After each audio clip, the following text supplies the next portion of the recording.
Abtalib müəllim, axşamınız xeyir olsun. Axşamınız xeyir arzulam. Abtalib, mən bir neçə məqamları qeyd elədim və elə istəyirəm ki, müzakirəmizə də sizin fikirlərinizlə başlayaq, şərhinizlə başlayaq. Necə düşünürsünüz? Bu strateji üstünlük hal-hazırda Rusiya-Ukrayna savaşında hansı tərəfdədir? Rusiya tərəfindədir, yoxsa Ukrayna tərəfindədir? Öncə bir buna aydınlıq gətirək. Arzu xanım, burada mübahisəli heç nə yoxdur. Təbii ki, Rusiya tərəfindədir. Rusiya irəliləyir və Ukrayna tərəfinin son verdiyi məlumata görə ki, sevindirici bir xəbər kimi veriblər. Təkcə Donetsk vilayətində aprel ayında 50 kvadrat kilometr ərazi işğal edib Rusiya. Ancaq əvvəlki dövrlərlə müqayisədə bu təqribən 5-6 dəfə azdır. Buna baxmayaraq Rusiya irəliləyir və ən təhlükəlisi də odur ki, Donetsk vilayətində irəliləyir. Çünki Rusiya Donetsklə digər əraziləri dəyişdirməyi planlaşdırırdı ki, mən deyək ki, Sumuda, Dnepropetrovskda işğal elədiyim torpaqları Donetsk əvəzinə verməyə hazıram. İndi Donetskdə irəliləyir və təbiidir ki, bu Ukraynanın qətiyyən xeyrinə deyil. Əvəzində heç nə almayacaq. Deyək ki, əgər ötən ilin dekabrında hər ay hardasa 300 kvadrat kilometr torpaq işğal eləyirdisə, indi aprel ayında az olub, 50 kvadrat kilometr, ancaq yenə də Rusiyanın üstünlüyü var. Çox təəssüf ki, Ukrayna müqavimət göstərə bilsə də irəliləyə bilmir.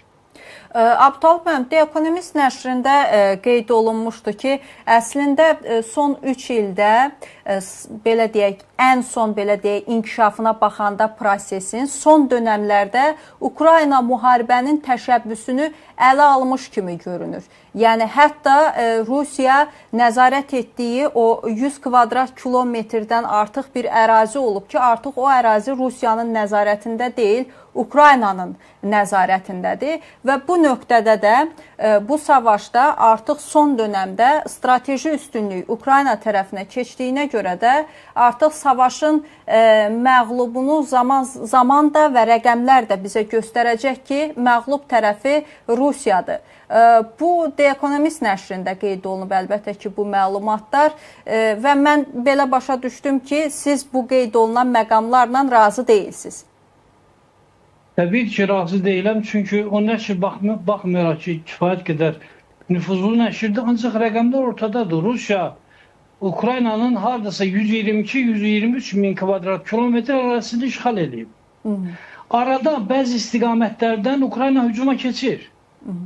Bəzən müəyyən kəndləri də geri qaytara bilir. Ancaq üstünlük ardıcıl olaraq irəli gedə bilmir. Ona görə yaxşı halda Ukrayna indi müqavimət göstərir. Və demək olmaz ki, strateji üstünlüyü ondadır. Nəyin əsasında onlar belə bir fikir deyiblər, mənə çatmır sözün düzü, ancaq fakt bundan ibarətdir. 122-123 min. Siz necə hesab edirsiniz? Rəqəmlər nə deyir? Həmkarımın fikirlərinə təbii ki, hörmətlə yanaşıram, ancaq təbii ki, mən rəqəmlərin diliyle danışmağı sevirəm və hesab edirəm ki, bütün proseslərə məhz iqtisadi maliyyə durumu hər bir tərəfin prizmasından yanaşıb qiymət vermək lazımdır. Bax, bir rəqəm deyim, bu mənə gəlir ki, bu rəqəmlər, mənim sadalayacağım rəqəmlər, hesab edirəm ki, tərəflərin durumunun mənzərəsini çəkəcəkdir. 2026-cı il üçün Rusiyanın federal büdcəsinin kəsiri proqnozlaşdırılıbdır 3 trilyon 786 milyard rubl. Cari ilin 3 ayında, yanvar, fevral, mart ayında faktiki kəsir 4 trilyon 576 milyard. Təsəvvür edirsiniz, 12 ay üçün 3 trilyon 786 milyard proqnoz nəzərdə tutulub ki, bizim büdcəmizin kəsiri, yəni onun xərclərinin gəlirlərin artıq olan hissəsi bu qədər olacaqdır. 3 trilyon 786 milyard.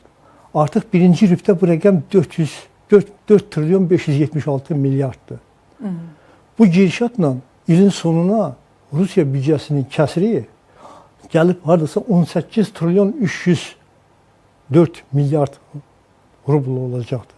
Bu Rusiyanın federal büdcəsinin təxminən 50%-nə bərabər bir rəqəm. Yəni dünyada o büdcə, maliyyə sektorunda, maliyyə sistemində, maliyyə müstəvisində belə bir anormal, uyğunsuz bir hal heç yerdə rast gəlməmisiniz. Gəlmək mümkün deyil. Yəni bu Rusiyanın iqtisadi durumunun mənzərəsidir. Yəni və belə bir mənzərənin də yaranmasına müharibə şəraiti səbəb olur. Təbii müharibədir. Büdcə nədir? Büdcə iqtisadiyyatın güzgüsüdür. İqtisadiyyat hansı durumdadırsa, o öz əksini büdcədə tapır. Bax, büdcənin durumunun şəklini mən çəkdim.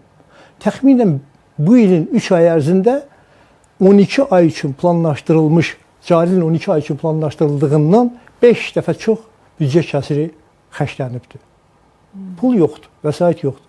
Və indi gələk, bu vəsaitləri bəs hardan alırlar? Xərclənib deyirik də, biz deyirik ki, 5 dəfə artıq xərcləyiblər. Bəli. Hardan xərcləyirlər? İqtisadiyyat işləmir. İqtisadiyyat yoxdur. Neftin satışına tətbiq olunan, qazın satışına tətbiq olunan o sanksiyalar fonunda və digər məhsulların, digər demək, resursların ixracına tətbiq olunan sanksiyalar fonunda Rusiyanın gəlirləri kəskin şəkildə azalıbdır. Sonra bu il ərzində, ötən dövr ərzində Rusiyanın neftdən, qazdan əldə elədiyi gəlir 45%-ə qədər azalıb. Tək bu ildir. Yəni itkilər böyükdür. Bəs pulu hardan alırlar?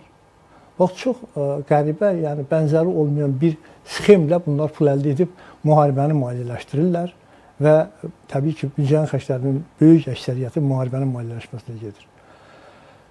Emisiya edirlər. Mərkəzi Bank pul emisiya edir. Yəni birbaşa büdcəni hökuməti maliyyələşdirə bilmir, büdcəni maliyyələşdirə bilmir. Və emisiya olunan pulla o pulları kommersiya bankları resurs kimi alırlar. Yəni bizim də Mərkəzi Bank öz resurslarını kommersiya banklarına kredit resursları kimi satır. Yəni bu dünyada qəbul olunmuş bəlli bir mexanizm.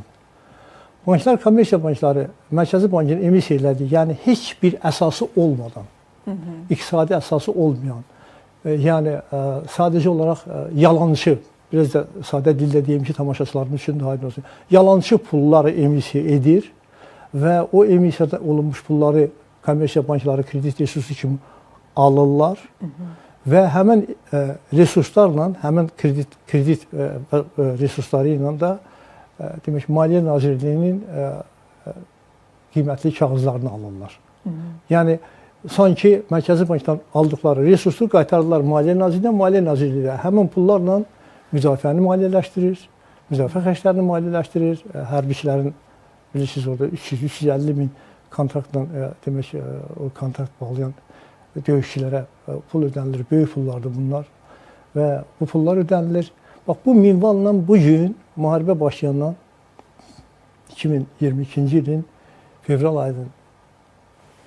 ayından başlanan müharibə dönəmində bugün 5-ci ildir bu müharibə davam edir. Rusiyada dövriyyə əsası olmayan 65 trilyon rubla qədər pul buraxılıbdır. Yəni bu pulun heç bir iqtisadi əsası yoxdur. Pulun arxasında bir iqtisadiyyat dayanmalıdır. Yəni o bir ekvivalentlik var da. Sən nə qədər real ümumi məhsulun varsa, şərti deyirəm, bir bənzətmə deyirəm. Təxminən o qədər də sən dövriyyə pul buraxa bilərsən. Ancaq bunlar dövriyyə 2 dəfə çox pul buraxırlar. Və bu Rusiyanın iqtisadiyyatını fəlakətə aparır. Amma mən 98-ci ildə praktik olaraq Rusiya böyük bir default yaşadı. Bax, ondan öncəki dövrdə də Rusiya təxminən bir ağır duruma düşmüşdü və o durumdan çıxmaq üçün bu yolla gedirdi. Yəni əsası olmayan pullar kəsirdi. Rusiyanın Mərkəzi Bankı buraxırdı dövriyyə. Mən o dövrdə ölkənin maliyyə sistemini rəhbərlik edirdim və Rusiyadan olan kollegalara deyirdim ki, siz fəlakətə gedirsiniz, bunun axırı fəlakət olacaq. Və 98-ci ildə fəlakət oldu. Yəni dövlət özünü müflis elan etmək zorunda qaldı. Bax, Rusiya bugün həmən yolla gedir. Yəni praktik olaraq vəsait olmayan yerdə hansı müharibədən söhbət gedə bilər? Bəli, bugün Ukraynanın da vəsaitləri yoxdur. Ukrayna təbii ki, qərbdən dəstəklər alır.